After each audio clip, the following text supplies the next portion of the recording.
Une belle soirée en tous les cas. Le genre de match qui rend un vestiaire heureux, un staff, un coach heureux forcément. Hum, Avec une très très bonne première période, même si on a vu que les Marseillais avaient un peu plus de maîtrise, et un peu plus de la maîtrise du ballon, mais en étant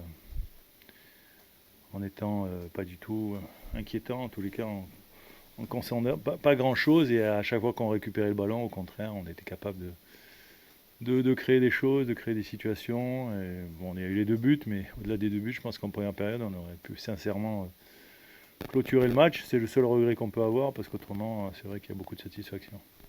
Continue sur un joueur est-ce qu'il vous étonne encore le deuxième but, il est assez fantastique, il fait la sur tout le monde, d'être croisé comme ça. Bah, je suis un peu étonné parce que j'ai vu qu'il y avait eu un article dans la semaine qui disait que paradoxalement, il n'avait pas marqué un but de la tête dans le jeu. Bah voilà, il a fallu qu'il en marque deux ce soir, donc du coup, il faut, il faut faire toutes ces analyses pour que justement ça débloque des choses. Donc, bah, je connais Ludo, j'ai vraiment milité pour le faire venir et dans les deux clubs où j'étais avant de venir ici, je voulais le faire venir, ça n'avait pas pu se faire. Donc, donc je sais que je ne me suis pas trompé avec lui. Après, bien sûr, comme je l'ai dit, quand on est avant-centre, j'aurais aimé qu'il marque un peu plus de buts parce que je pense que même si lui s'en défend et qu'il dit que et c'est vrai que c'est un joueur collectif qui pense plus au collectif, je sais que les neufs, ils ont besoin de marquer des buts, donc ce soir, ça fait plaisir. Puis comme je l'ai dit, tu aurais presque pu faire un quadruplé, donc quelque part, il a encore de la marge, il a encore une marge de progression.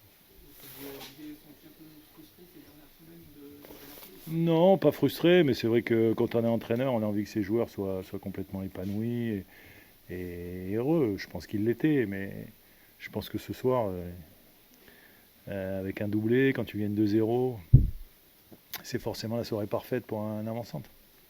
Quand tu prépares un match comme ça, avec cette équipe de Marseille et un nouveau coach, t'attends un électrochoc possiblement. Est-ce que tu as été surpris justement qu'il n'y ait pas de temps de révolte dans cette équipe marseillaise? Surpris, en fait, on savait pas trop à quoi s'attendre, parce que c'est vrai que c'est pas facile de préparer ce match, en sachant qu'il y avait un entraîneur qui avait des principes de jeu euh, très identifiés, un staff intérimaire qui fait le précédent match avec un autre système, avec une autre manière de jouer aussi. Et après, un entraîneur qui arrive, voilà, est-ce qu'il va, même en une journée ou deux, essayer de modifier des choses? On ne savait pas trop, le système.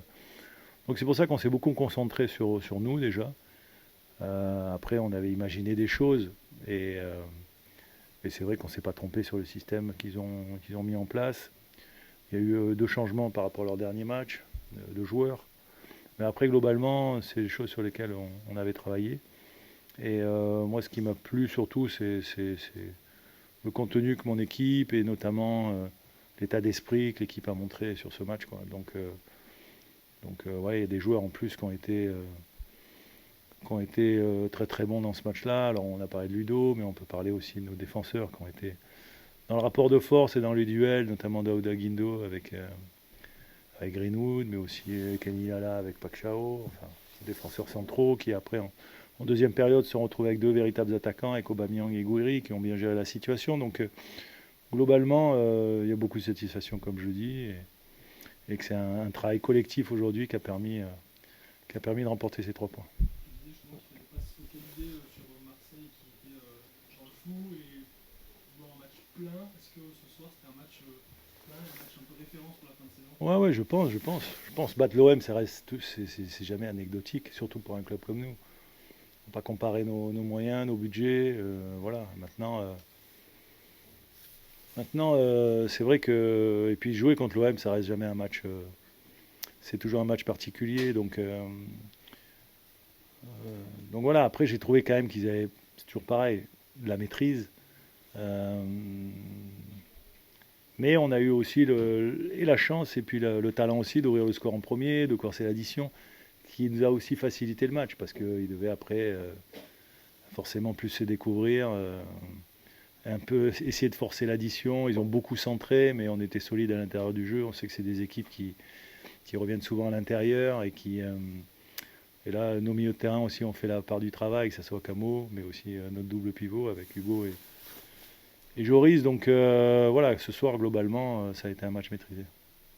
Tu parlais de défense, il y avait aussi Ricard Couder cette semaine qui disait qu'il avait peut-être pas fait gagner des points, mais qu'il était solide. Aujourd'hui, il en peut gagner quand même, même s'il y a 2 buts avant son penalty, et il reste pas mal derrière aussi. Non, j'avais dit qu'on aimerait qu'il ait un match référence, tout simplement, parce que c'est vrai que c'est important quand les gardiens sentent qu'ils ont eu une part importante de la victoire, et ce soir, c'est le cas. Donc ça fait plaisir parce que c'est un garçon qui travaille beaucoup, et ça fait plaisir qu'il en retire les fruits ce soir avec bien sûr ce bel arrêt sur ce penalty, mais aussi une tête en fin de match où il fait un très très bel arrêt. Donc quelque part, oui, ça fait plaisir.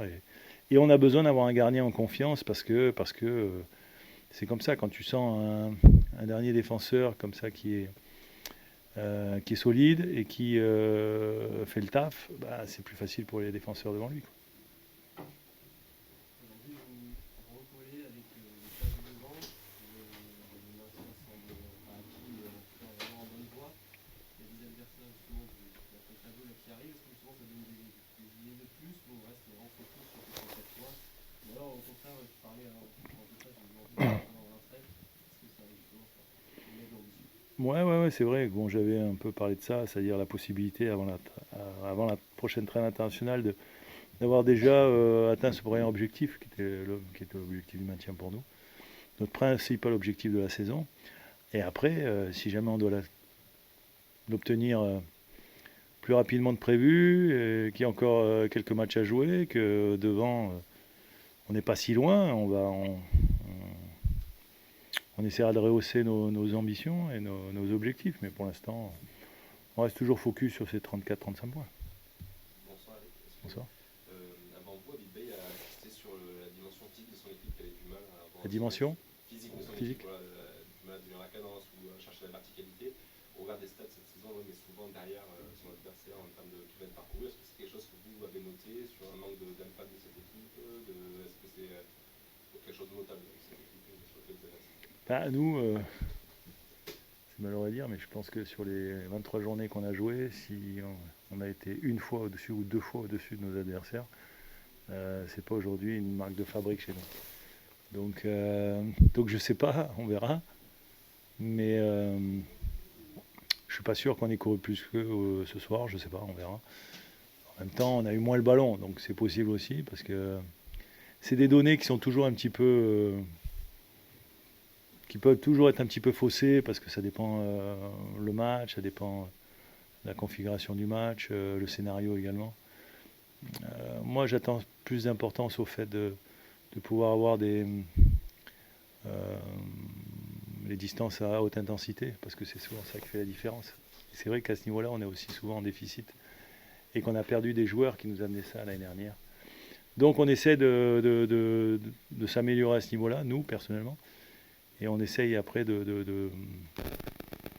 d'optimiser un peu nos forces en présence. Donc c'est pour ça que depuis que je suis là, sur les trois saisons, même la 3 saisons et demie, l'équipe a beaucoup changé de manière de jouer, parce que on est obligé de s'adapter un peu aux joueurs qu'on a à disposition. Donc voilà, essayer de les mettre dans les meilleurs dans leur zone de confort, et ça nous demande à nous, staff, de nous adapter. Après, pour l'OM, c'est vrai que j'avais pas trop étudié en fait le fait qu'ils courent moins que les autres, mais ils ont souvent aussi plus de maîtrise. Donc voilà. Et après, avoir de la verticalité contre nous aujourd'hui, je l'ai dit, le fait qu'on ait marqué, qu'on ait doublé la mise, c'était plus facile pour nous de les attendre et au contraire de les contrer. Donc la verticalité ce soir était un peu plus pour nous, quoi. Est-ce que, indépendamment de la prestation de Tony surpris par l'apathie générale de l'OM ce soir? Moi, j'ai pas ressenti ça, parce que quand on est sur le banc, on est toujours inquiet quand on voit les adversaires se faire des passes, redoubler les centres là, à la surface de réparation. Donc moi, j'ai pas ressenti ça. Maintenant, c'est votre sentiment général. J'ai trouvé que c'était une équipe de l'OM qui avait de la maîtrise, mais qui avait du mal un peu à créer des situations, à part sur la deuxième période et sur les 20 dernières minutes de la deuxième période. Mais après, bon, quand vous avez Greenwood, que vous avez Pacquiao, que vous avez Guiri, que vous avez tous ces joueurs offensivement qui sont à tout moment capables de faire des différences, Nous, en tant que coach, staff, on est toujours plus inquiet. Et on n'a pas tendance à dire sur le terrain, oh là là, ils sont tellement apathiques qu'on va gagner le match facilement. C'est pas trop la réflexion qu'on se fait, quoi.